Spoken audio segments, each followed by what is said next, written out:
It was just like, wow, okay, well, I did this. Why can't I double this and triple this, and then have my steady income coming in plus real estate income.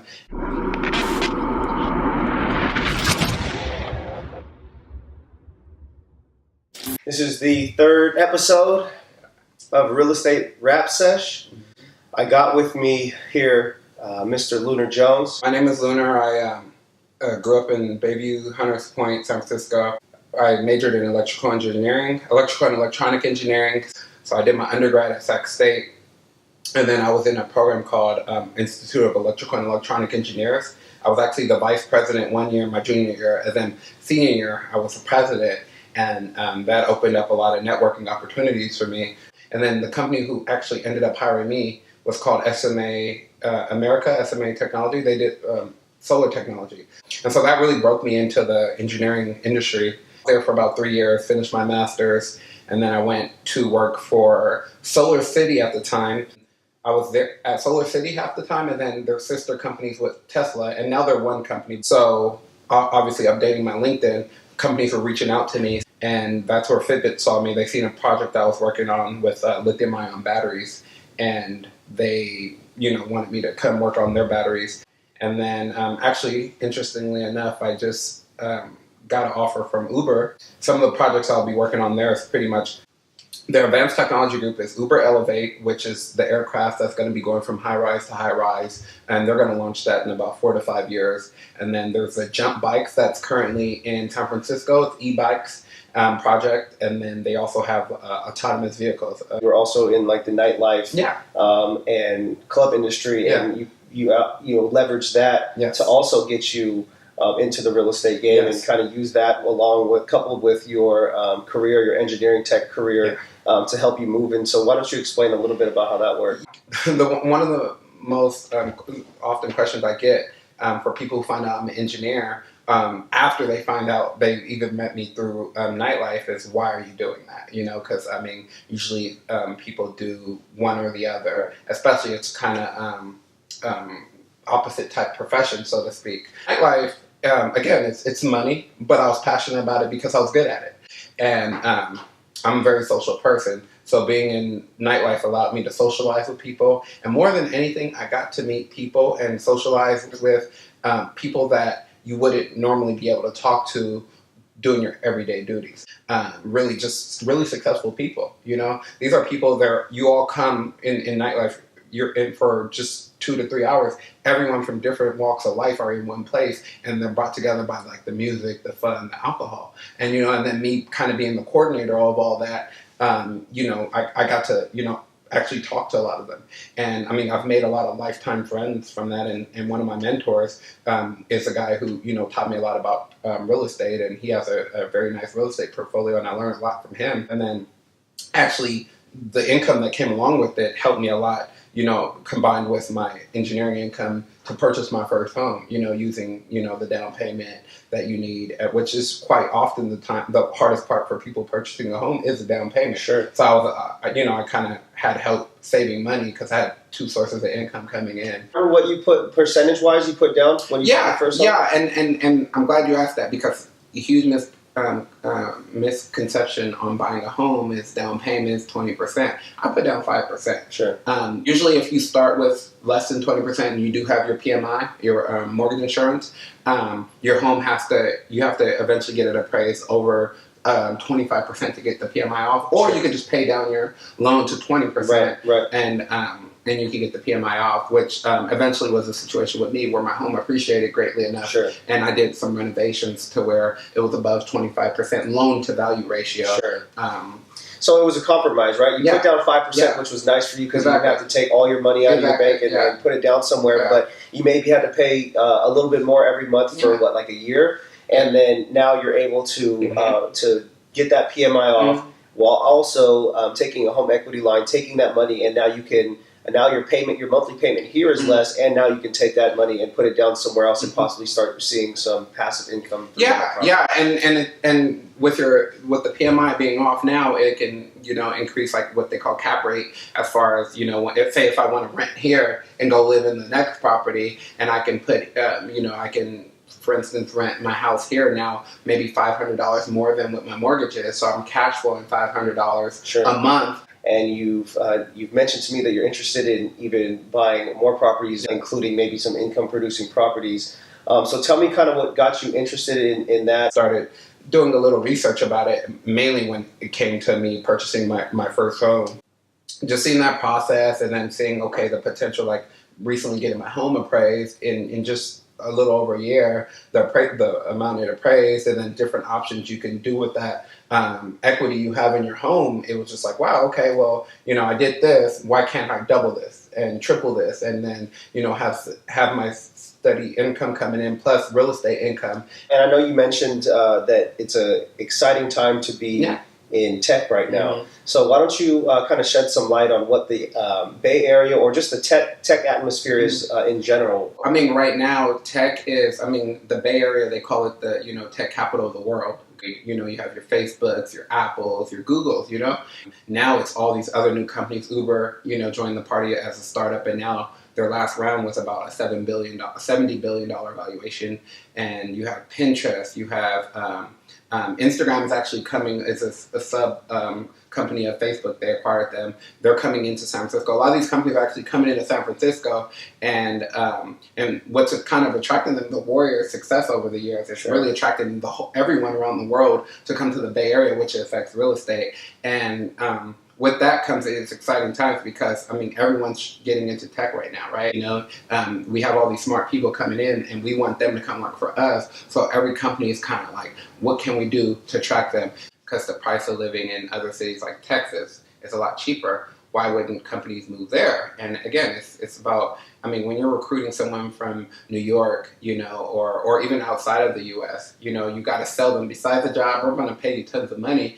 Someone that's really valuable, a lot of companies are going to pay them tons of money. And again, it's like, what else do you have to offer? Your living situation here in the Bay Area, you have, it's a very diverse city area. You have different tourist locations, food, is some of the top in the world, and so with that comes the price of living. So with more people moving out here, within tech, and they're making a lot of money, they're able to afford homes, right? And the more people that can afford nicer homes, the price is going up and up, Right. And especially with all these new companies coming here that's started as startups, and then they build to these huge, enormous companies like Uber, then they're going to IPO. Said that 2019 or maybe 2020 is going to be a big year for companies to IPO. Mm-hmm. So explain kind of some of the knowledge that you know about that and how that might, and then we can talk about how that might affect. Yeah, well, so I was saying, I know Uber is set to IPO maybe this year or latest next year. You have Pinterest, you have Slack, you have DoorDash. And so just those 5 companies alone, one of the smallest of the few I named was like DoorDash, $6 billion valuation. So basically you have billions of dollars now flooding to market, these instant millionaires. And again, what happens is these companies, these employees who are at the company before the IPO, they have equity, right? And so just using round numbers, say if you're an employee at a company, right, we want you at Uber or Lyft, and we're giving you $500,000 worth of stock, and we value it at, let's say, $50 a share, right? We IPO maybe a year later, so it's probably worth $60, $70 a share.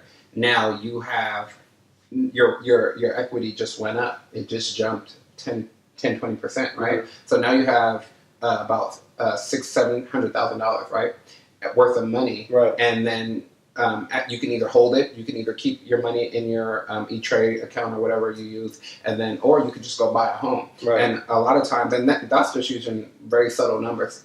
Right now, there's companies offering a lot more. So there's people who have over $1 million worth of stock right now, and the company has an IPO. By the time the IPO, that stock may be worth about $2-3 million. Sure. And that's why the price, home prices in the Bay Area, usually I was reading an article, within the first 3 months, they go up 12%. Because again, everyone, instant millionaires, first thing people usually buy with their money when they have that much money is a home, which can be a good thing or a bad thing. If you're a current homeowner, your value can go up. And if you're looking to buy it, but you're not in tech, you're now going to have to compete against all these people who have pretty much cash. Right.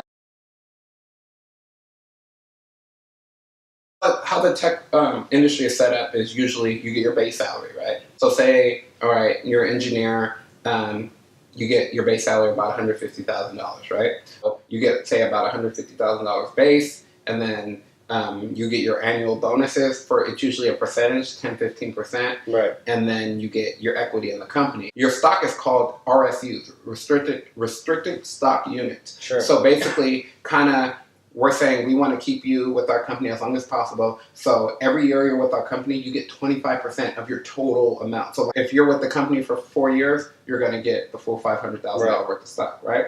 And I mean, of course, the actual dollar amount can increase or decrease based off of what the price is at the time, right? Of vesting. Say, okay, the first year goes around, your stock is about the same exact as when they made you your original offer. So you get $125,000 worth of stock, you had your base salary, right? So you can go use that. You know you have 75% invested stock coming, and then so you can use your original stock to go put a down payment on a home, right? And now you're adding to your portfolio because now you have real estate here. Right. You can, whether you have a home or not, and if you do, then that's perfect. You can go buy investment property, right? So you live in one, you get an investment property, and you already have some stock already come and invest in it, you know? And I mean, and just imagine multiplying that every year. You can do something, and you don't ever always have to go double down on real estate. You can, you know, invest in other stock companies to diversify your portfolio. What were some of the struggles when it came to buying your first property? Oh, you know, being a college student, you have student loans. Almost everyone has student loans, you know? And so, and I actually have my master's degree, so I was in school longer. Sure. And so, when you're buying a home and you're looking to first step is getting pre-approved for a home, you know, that's always step one, which takes into account several different things, your credit score, your debt to income ratio. Debt to income ratio, because of my student loans. So the thing was, my student loans wasn't in repayment at the time that I wanted to buy, right? But it would have became in repayment within the 30-year mortgage, right? Period. So the bank had to take that into account as part of my debt to income ratio, right? And then I broke down earlier how in tech industry, how they give you get your base salary, your bonus, and your restricted stock. And how banks look at it is they have to, unless you're with the company X amount of years, they can't take into everything else because that is kind of unsure. And for me, that was a little frustrating only because two things. I feel like now things are changing in the workforce. In the tech industry, for one, 2 to 3 year time frame is a max that someone stays with a company. I mean, because you're always getting picked at. I mean, I get emails all the time for new companies.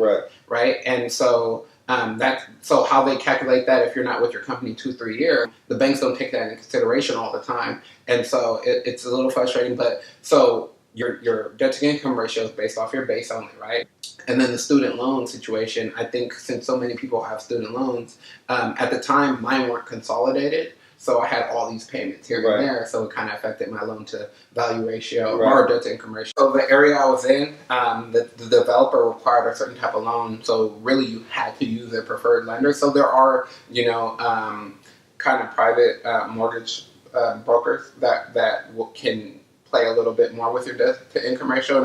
But unfortunately, I couldn't use it here. That was just, you know, the developer. So I had to use one of the preferred ones. So it was kind of looking dim for a minute. And then fortunately, Chase came into the picture. And Chase, I guess, had experience working with like my situation and student loans. I feel like they were more adaptive to the times that we're in now.